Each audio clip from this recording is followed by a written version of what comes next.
Hey everyone, welcome to study gloss. मेरा नाम है डॉक्टर सरिता। दोस्तों, आज का जो हम टॉपिक पढ़ने जा रहे हैं ये टीचिंग एस्पिरेंट्स के लिए बहुत ही ज़्यादा इम्पॉर्टेंट है।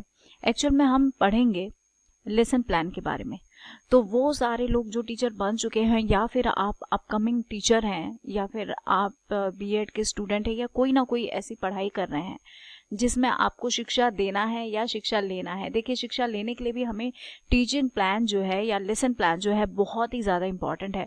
तो आज हम लोग जानेंगे कि आखिर लेसन प्लान होता क्या है, इसके क्या कैरेक्टरिस्टिक है और साथ ही हम एक बढ़िया लेसन प्लान किस तरीके से बना सकते हैं, मेन कंटेंट होते क्या है लेसन प्लान के। तो ये इतना इम्पॉर्टेंट टॉपिक है दोस्तों कि इसको हम इसके बिल्कुल भी नहीं कर सकते हैं, क्योंकि क्लासरूम में जो फाइनल परफॉर्मेंस आपका देना है और जिस तरीके से आपके उस परफॉर्मेंस को बहुत ही ज़्यादा स्मूथ और बढ़िया ऑर्गेनाइज्ड बनाने का काम लेसन प्लान के मीडियम से ही होता है। तो चलिए पहले जानते हैं डेफिनेशन के ऊपर ही कि आखिर ये लेसन प्लान एक्चुअल में होता क्या है। लेसन प्लान ये कंप्लीट गाइड होता है दोस्तों। एक तरीके से आप कह सकते हैं कि हर दिन का एक रूटीन है। एक टीचर क्लासरूम में जाके उसे क्या पढ़ाना है, किस मटेरियल की मदद से पढ़ाना है, कौन कौन से काम उसे आज के दिन यानी कि अपने डेली रूटीन में कौन से काम उसको असाइंड है या कौन से काम उसने अपने लिए डिसाइड किए हैं, जिससे कि उसका पूरा टीचिंग वर्क बहुत ही बढ़िया, बहुत ही बेहतर तरीके से कंप्लीट हो पाए और बच्चे भी समझ पाए। तो लेसन प्लान एक ऐसी प्लानिंग होती है, ये एक गाइडेंस होता है जो कि लर्निंग के लिए बहुत ज़्यादा ज़रूरी है। बच्चों को किस तरीके से सिखाएं, किस तरीके से पढ़ाया जाए और किस तरीके से उनके ओवरऑल प्रोग्रेस को मेज़र किया जाए, ये कंप्लीट एंटायर प्रोसेस, ये कंप्लीट जो प्रोग्राम है, ये कंप्लीट जो गाइडलाइन है, यही हमारा लेसन प्लान कहलाता है। तो जब भी दोस्तों आप एक बेहतरीन और मीनिंगफुल लेसन प्लान बनाना चाहते हैं तो उसके कुछ इंपॉर्टेंट कीज़ होते हैं। ये कीज़ क्या है, यानी कि ये कंटेंट है आपके किसी भी लेसन प्लान को ऑर्गेनाइज्ड और परफेक्ट बनाने के लिए। ये इंपॉर्टेंट कीज़ हैं जो कि लेसन प्लान में रहते ही रहते हैं। लेसन प्लान का एक ऑब्जेक्टिव होना चाहिए, रिक्वायरमेंट से रिलेट करता हुआ होना चाहिए, मटेरियल उसमें क्या आप यूज़ करने जा रहे हैं, प्रोसीजर क्या है उसके बारे में आपको जानना है, असेसमेंट मेथड क्या होगा, साथ ही लेसन का रिफ्लेक्शन क्या है। ये सारी चीज़ें बहुत ही ज़्यादा इंपॉर्टेंट है और हर लेसन प्लान का ये कंटेंट है। आप इसकी मदद से अपने लेसन प्लान को जितना बेहतर हो सकता है उतना बेहतर आप ड्रॉ कर सकते हैं। लेकिन जो कंटेंट है यानी कि ये सारी चीज़ें आपके लेसन प्लान का हिस्सा होना बहुत ज़रूरी है। अब अगर हम पहला जो कोई भी लेसन प्लान बनाते हैं तो उस लेसन प्लान के जो सबसे इम्पॉर्टेंट की होता है वो है आपका लेसन ऑब्जेक्टिव। आखिर आपके ऑब्जेक्टिव क्या हैं? बेहतर होगा कि हम इस ऑब्जेक्टिव को गोल्स के रूप में समझें। आखिर अगर आप कोई भी lesson plan as a teacher आप कोई लेसन प्लान बना रहे हैं, कोई रूटीन बना रहे हैं, तो आखिर आपका गोल क्या होगा, आपका एम क्या होगा, आपके ऑब्जेक्टिव्स क्या होंगे। तो सबसे पहला ऑब्जेक्टिव ये होता है कि आप जो है कंप्लीट करेंगे उस लेसन को और किस तरीके से आपको उस लेसन को कंप्लीट करना है, यानी कि कितने इफेक्टिवली वे में आपको बच्चों को पढ़ाना है, नए कॉन्सेप्ट्स पढ़ाना है, बेहतर स्किल उनको पढ़ाना है। तो यह आपका ऑब्जेक्टिव रहता है, यानी कि आपका जो लक्ष्य है वही आपका ऑब्जेक्टिव रहता है। आपका लक्ष्य रहता है कि बेहतर तरीके से बच्चों को जो भी लेसन है उसे पढ़ाया जाए, उन्हें न्यू कॉन्सेप्ट बताया जाए, उनके अंदर स्किल को डेवलप किया जाए, यही आपका गोल होता है। आफ्टर ऑल लेसन प्लान का गोल जो है वो बच्चों के कॉन्सेप्ट्स को और उनके डाउट्स को क्लियर करते हुए इफ़ेक्टिवली वे में पढ़ाना होता है। सेकेंड पॉइंट के बारे में हम लोग बात करें तो ये रिलेटेड रिक्वायरमेंट्स होते हैं। रिलेटेड रिक्वायरमेंट्स से अगर हम कहें तो आप रेफरेंस समझ जाइए कि अगर आप कोई भी चैप्टर बच्चों को पढ़ा रहे हैं तो आखिर इसका रेफरेंस किस लेवल पे है, ये नेशनल लेवल पे इसका रेफरेंस मिल रहा है या स्टेट लेवल पे है या स्कूलिंग लेवल पे, यानी जो कॉन्सेप्ट है, जो लेसन्स हैं वो बच्चों को किस स्टैंडर्ड के अकॉर्डिंग प्रोवाइड किया जा रहा है, यानी कि वो जो कोर्स है वो नेशनल लेवल पे वो पूरे कोर्सेज चल रहे हैं, वो स्टैंडर्ड आप दे रहे हैं, या फिर किसी इंस्टीट्यूशन के हिसाब का आप स्टैंडर्ड दे रहे हैं, या स्टेट लेवल पे चलने वाले जो सिलेबस हैं वो स्टैंडर्ड आप दे रहे हैं। यानी कि जो भी मटेरियल और जो भी कॉन्सेप्ट आप बच्चों को डिलीवर कर रहे हैं उसमें क्या रिक्वायरमेंट्स है, यानी कि वो जो रिक्वायरमेंट है वो किस लेवल का है। यानी डेडिकेशन अगर हम लोग बात करें कि नेशनल हो गया, स्टेट हो गया, स्कूल स्टैंडर्ड हो गया, तो किस लेवल पे आप बच्चों को टीच कर रहे हैं। ये हमारा सेकंड नंबर पे सबसे इम्पॉर्टेंट पॉइंट है। थर्ड नंबर पे अगर हम लोग बात करें तो यह आता है मटेरियल का। लेसन प्लान के लिए आपके पास लिस्ट ऑफ मटेरियल्स होने चाहिए। जब भी आप एक न्यू चैप्टर या एक न्यू लेसन पढ़ा रहे हैं तो उसके लिए एक टीचर को बहुत सारे मटेरियल्स की ज़रूरत है। बुक्स है और पेपर बुक्स हो गया, बोर्ड हो गया, मार्कर हो गया। इसके अलावा और भी बहुत सारे टूल्स हैं जो कि हमारे मटेरियल हैं। आप इसे टीचिंग एड्स के रूप में जान सकते हैं कि आप कौन कौन से टीचिंग एड्स का इस्तेमाल कर रहे हैं। और ये हर दिन की प्रिपरेशन है, यानी कि ये जो सेक्शन है दोस्तों, ये आपके हर दिन का एक डेली वे में आपको चाहिए। नए नए आप लेसन पढ़ा रहे हैं तो उन सब नए लेसन के लिए आपको किस तरीके का जो मटेरियल है वो आप इस्तेमाल करेंगे कि बच्चे बढ़िया तरीके से उस चीज़ को जान पाए। तो अगर हम कुछ कॉमन मटेरियल्स के बारे में बात करें तो ये स्टूडेंट हैंड आउट्स हो गए, उसके बाद टेक्स्ट बुक हो गए, कुछ विजुअल एड्स हो गए, ग्रेडिंग रूबिक्स हो गए, और उसके बाद एक्टिविटी पैकेट्स हैं, कंप्यूटर है, टैबलेट्स हैं। ये कुछ ऐसे मटेरियल हैं जो कि किसी भी लेसन प्लान को बढ़िया तरीके से, बेहतरीन तरीके से समझने में इस्तेमाल होते हैं। हमें टेक्स्ट बुक की ज़रूरत चाहिए ही होती है। स्टूडेंट हैंड आउट्स कुछ पैम्पलेट से होते हैं या कुछ ऐसे मटेरियल होते हैं जो टीचर्स स्टूडेंट्स को प्रोवाइड करते हैं, जिससे स्टूडेंट उस चीज़ को बेहतर तरीके से समझ पाते हैं। ये एक हिंट्स होता है उनके चैप्टर से रिलेट करता हुआ। साथ ही विजुअल एड्स का इस्तेमाल कर सकते हैं। ग्रेडिंग रूब्रिक्स, ये जो है आपका बच्चे को एनालिसिस करने का तरीका है, यानी कि बच्चा किस तरीके से सीख रहा है और किस वे में वो काम कर रहा है, उसको एनालिसिस करने का, उसको रिमार्क करने के लिए ये जो ग्रेडिंग रूब्रिक्स है इसका इस्तेमाल किया जाता है। और फिर अगर हम एक्टिविटी पैकेट्स के बारे में बात करें तो बहुत सारे ऐसे एक्टिविटी पैकेट्स आता है जिसको प्रॉपरली ऑर्गेनाइज करके बच्चा सीख सकता है। तो चीज़ों को सीखने के लिए जिस मटेरियल का इस्तेमाल हो रहा है, कंप्यूटर है, आज के डिजिटल वर्ल्ड में पूरा एजुकेशन को पूरी तरीके से डिजिटलाइजेशन करने की कोशिश की जा रही है। तो इसके लिए कंप्यूटर, टैबलेट्स बहुत ही ज़्यादा हेल्पफुल मटेरियल हैं। तो ये कुछ ऐसे लेसन मटेरियल्स हैं जो आपके लेसन को अट्रैक्टिव बनाते हैं और बच्चे आसानी से इस चीज़ को सीख भी पाते हैं। अब अगर हम लोग बात करें कि एक परफेक्ट लेसन प्लान के लिए हमें प्रोसेसर की भी ज़रूरत है। कौन सा आप मेथड लेते हैं, किस प्रोसेस से आप क्लासरूम में को एक प्रोग्रेसिव एनवायरनमेंट देते हैं और किस तरीके से आप अपने लेसन प्लान को बढ़िया बनाएंगे, तो उसके लिए आपको प्रोसेस सेलेक्ट करना पड़ेगा। किस लेसन को आप किस तरीके से पढ़ाना चाहते हैं। यहाँ पे कुछ मेथड्स दिए हुए हैं कि जिसको आप अडॉप्ट करके अपने लेसन प्लान को अट्रैक्टिव बना सकते हैं और आप अपने रूटीन को बढ़िया तरीके से परफॉर्म कर सकते हैं। जैसे एक्सप्लोर करना, आप चाहें तो स्टूडेंट को एक्सप्लोरिंग कॉन्सेप्ट दे सकते हैं कि वो कॉन्सेप्ट को डिस्कवर करें। फिर लर्न एंड प्रैक्टिस, ठीक, बच्चों को कहना कि वो लर्न करे, वो सीखे, उनको सिखाने के बाद उनको उस चीज़ की प्रैक्टिसिंग भी करवाना। एक ये मेथड भी है। एक रिफ्लेक्ट मेथड है। रिफ्लेक्ट मेथड का मतलब हो गया कि बच्चों ने क्या सीखा है, उनसे उनके रिव्यू जानना, उनसे उनके फीडबैक को लेना, और साथ ही साथ री इन्फोर्समेंट। ये बहुत ही ज़्यादा इम्पॉर्टेंट है। बच्चों को प्रैक्टिस कराने के लिए री इन्फोर्समेंट तो बहुत ही इम्पॉर्टेंट है। बच्चे ने क्या सीखा है, ठीक है, और इस तरीके से जो प्रॉब्लम सॉल्विंग सिनेरियो है वो क्रिएट कराना, ताकि बच्चे किसी चीज़ को हैबिट में लेकर आ सकें और बार बार कोशिश करने से उनके अंदर उस चीज़ की जो डेवलपमेंट है वो हो सके।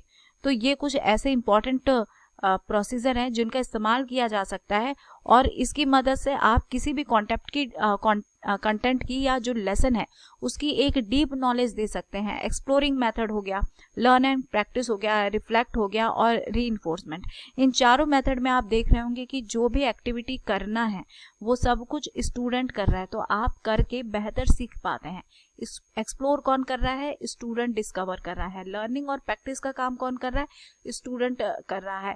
रिफ्लेक्ट कौन कर रहा है, वो भी स्टूडेंट कर रहा है। और रीइंफोर्समेंट किसके ऊपर अप्लाई किया जा रहा है, ये भी स्टूडेंट के ऊपर अप्लाई किया जा रहा है।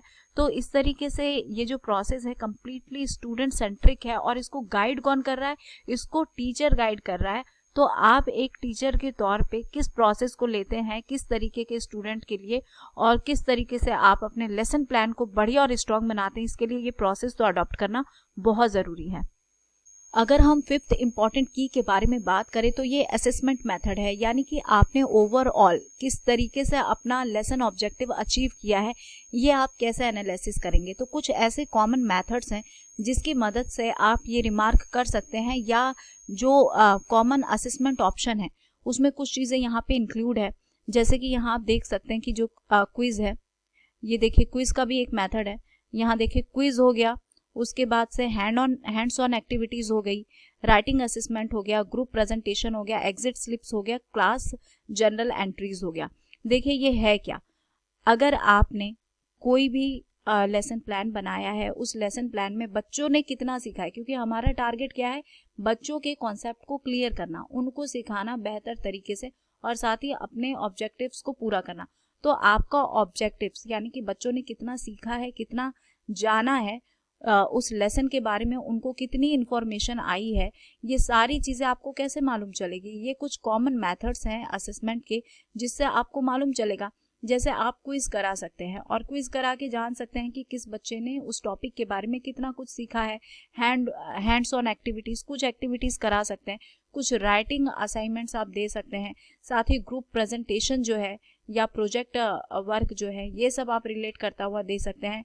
एग्जिट स्लिप्स दे सकते हैं। एग्जिट स्लिप्स में जैसे टीचर ने कुछ क्वेश्चन पूछा, बच्चों ने उसके तुरंत जवाब एक स्लिप में लिख दिए या उन्होंने उस तरीके से रिमार्क किया, यह आपका एग्जिट स्लिप्स कहलाता है। उसके बाद क्लास जनरल एंट्रीज जो है, क्लास में जो जनरल एंट्रीज दी जाती हैं, बच्चों का किस तरीके का परफॉर्मेंस है या खुद बच्चों को उसमें इन्वॉल्व करके, तो ये कुछ ऐसे असेसमेंट मेथड हैं जिससे आप ओवरऑल जान सकते हैं कि आपका जो ऑब्जेक्टिव है वो कितना फुलफिल हो पाया है, बच्चों ने इस चीज़ को कितना इम्बाइब किया है, वो कितना इस चीज़ को जान पाए हैं। ये कुछ ऐसे मेथड है जिसका इस्तेमाल करके आप जान सकते हैं कि आपका जो ऑब्जेक्टिव है वो किस हद तक पूरा हुआ है। अगर हम सिक्स्थ पॉइंट के बारे में बात करें, जो लास्ट है हमारे लेसन प्लान का, इसमें टीचर खुद को सेटिस्फाई करने के लिए कुछ रिलेट करते हुए क्वेश्चंस अपने से अराइज करता है और सेल्फ उसको आंसरिंग करता है।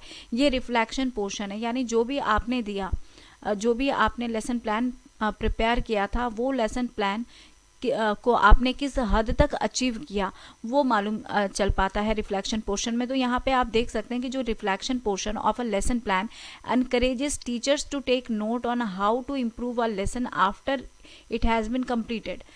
एक लेसन किस तरीके से, एक लेसन प्लान आपका कंप्लीट हुआ है, आपने उसको किस तरीके से कंप्लीट किया, कुछ इसके लिए आप अपने से ही कुछ क्वेश्चंस प्रिपेयर करेंगे, कुछ नोट्स प्रिपेयर करेंगे जो आपके लिए हेल्पफुल होगा, जिससे आप खुद को एनालिसिस कर पाएंगे, रिमार्क कर पाएंगे कि आखिर आप किस हद तक सक्सेसफुल हो पाए हैं अपने लेसन प्लान्स को लेके। जैसे यहाँ उसके एग्जांपल्स मैं आपको बता दूँ, जैसे कि क्या आप जो लेसन पढ़ा रहे थे वो ज़्यादा आपके एक्सपेक्टेशन से क्या ज़्यादा था, आपने क्या उसमें ज़्यादा टाइम लगाया, उसके बाद से was there a portion that student asks for a lot of help with, क्या कोई ऐसा पोर्शन था जिसमें स्टूडेंट को ज़्यादा हेल्प की ज़रूरत थी, उसको ज़्यादा बेहतर तरीके से समझाने की ज़रूरत थी, या स्टूडेंट्स को उसमें ज़्यादा प्रॉब्लम्स आ रही थी। उसके बाद से आप देख सकते हैं did student bridges through the information with no problem, क्या स्टूडेंट को जो भी आपने कॉन्सेप्ट समझाया वो क्या वाकई में बिना किसी प्रॉब्लम के उनको समझ में आया। उसके बाद में कितने बच्चे उस लेसन में एक्चुअल में इंटरेस्टेड थे, कितने इंगेज थे उस लेसन को पढ़ने के लिए। ये सारी चीज़ें क्या हैं, एक जो टीचर है वो क्लासरूम का हेड होता है, ठीक, वो क्लास का हेड है, वो नेता है वहाँ का, वो एनालिसिस कर लेता है कि उसने किस तरीके से चीज़ों को डिलीवर किया है और कितने बच्चे उसको जान पाए हैं। क्योंकि इससे पहले के जो मेथड्स हैं उस मेथड्स की मदद से हम क्या कर सकते हैं, एक असेसमेंट तैयार कर सकते हैं कि वाकई हम कितने ज़्यादा बेहतर तरीके से लेसन प्लान हमने परफॉर्म किया। उस असेसमेंट के बेस पे हम ये रिफ्लेक्शन क्रिएट कर सकते हैं। उसके बाद were the objectives meet by most of the student, क्या जो भी आपका ऑब्जेक्टिव था लेसन प्लान का, क्या वो ज़्यादातर करके बच्चों को समझ में आया कि नहीं, यानी मेजॉरिटी ने आपके लेसन प्लान को सक्सेस बनाया या नहीं बनाया। तो ये कुछ इंपॉर्टेंट ऐसे कीज़ हैं जो कि आप खुद भी इसको एनालिसिस करके अपने लेसन प्लान में इम्प्रूवमेंट कर सकते हैं। तो दोस्तों इस तरीके से आपने जाना कि एक सक्सेसफुल लेसन प्लान के क्या कंटेंट होते हैं। एक लेसन प्लान करने के लिए आपको कौन कौन से कंटेंट अपने पास रखने ज़रूरी हैं उसको आप हैंड राइटिंग मूड में लिखते हैं। ये जो लेसन प्लान है दोस्तों, इसका एक फॉर्मेट होता है जिसको आप तैयार करके रखते हैं, और डेली का आपका लेसन प्लान होता है कि आज आप किस क्लास में क्या पढ़ाने जा रहे हैं। हर क्लास के लिए, हर चैप्टर के लिए आपके एक अलग लेसन प्लान होते हैं, जिससे आप जो भी आपका टीचिंग से रिलेट करता हुआ ऑब्जेक्टिव है, आप उसको अचीव कर पाते हैं। कुछ फॉर्मेट में आपको दिखा दूं जिसमें यही सारे सेम कंटेंट है। जैसे आप यहाँ पे देख सकते हैं, ये एक लेसन प्लान हो गया। आपने यहाँ पे सब्जेक्ट का नाम लिख दिया, आपके क्या गोल्स हैं, ठीक, उसके बाद क्या इंस्ट्रक्शन है, क्या क्लोजर है, क्या रिक्वायरमेंट मटेरियल चाहिए, क्या असेसमेंट आपने किया। यहाँ पर एक और लेसन प्लान है जहाँ पे सब्जेक्ट है, टॉपिक है, ऑब्जेक्टिव्स है, एक्टिविटीज़ है, फिर इवैल्यूएशन मेथड्स है, टाइम आपने कितना लिया। तो इस तरीके से देखिए दोस्तों, कंटेंट सेम है, जो हमने 6 पॉइंट पढ़े थे ये सारी चीज़ें यहाँ पर हैं। आप डिज़ाइन देख सकते हैं, आप फॉर्मेट जिस तरीके से भी अपनी सुविधा अनुसार ड्रॉ कर सकते हैं, लेकिन अंदर का जो मटेरियल है लेसन प्लान में वो यही चीज़ होना चाहिए। जैसे यहाँ सब्जेक्ट हो गया, टॉपिक हो गया, फिर लेसन प्लान के आपके गोल यानी ऑब्जेक्टिव क्या है, कौन सा मटेरियल आपने इस्तेमाल किया, उसके बाद क्या एक्टिविटीज़ आपने दी है, क्या असेसमेंट आपने किया है। यहाँ भी देखिए सब्जेक्ट है, पीरियड है, ड्यूरेशन है, डेट है, नोट्स है, उसके बाद टॉपिक टू बी डिस्कस्ड, कौन सा टॉपिक आप पढ़ाएंगे, क्लासरूम की क्या एक्टिविटी है, होमवर्क आपने क्या दिया, क्या असेसमेंट आपने लिया, उसके बाद रिमार्क्स क्या दिया। तो इस तरीके से दोस्तों ये जो मैंने 4 आपको कॉमन फॉर्मेट दिखाए हैं, ये चारों फॉर्मेट में आप देख रहे हैं कि जो भी हमारा लेसन प्लान तैयार हो रहा है उसमें टीचर एक लेसन प्लान का ऑब्जेक्टिव है, मटेरियल क्या रिक्वायरमेंट है वो मटेरियल का हम लोग इस्तेमाल कर रहे हैं, और साथ ही साथ किस तरीके से फीडबैक बच्चों से लेना है, क्या उनको होमवर्क दे रहे हैं और क्या उनके लिए हेल्पफुल मटेरियल हम प्रोवाइड कर रहे हैं, वो सब कुछ, वो सारा चीज़, असेसमेंट क्या होगा, क्या आपके रिफ्लेक्शंस है, ये सब कुछ एक लेसन प्लान का हिस्सा होता है। यानी कि एक चैप्टर को बढ़िया तरीके से इफेक्टिव वे में पढ़ाने के लिए एक टीचर के लिए क्या ज़रूरी है, तो ये जो नोट्स होता है, ये जो गाइडिंग नोट्स होता है दोस्तों, यही गाइडिंग नोट्स आपका लेसन प्लान होता है।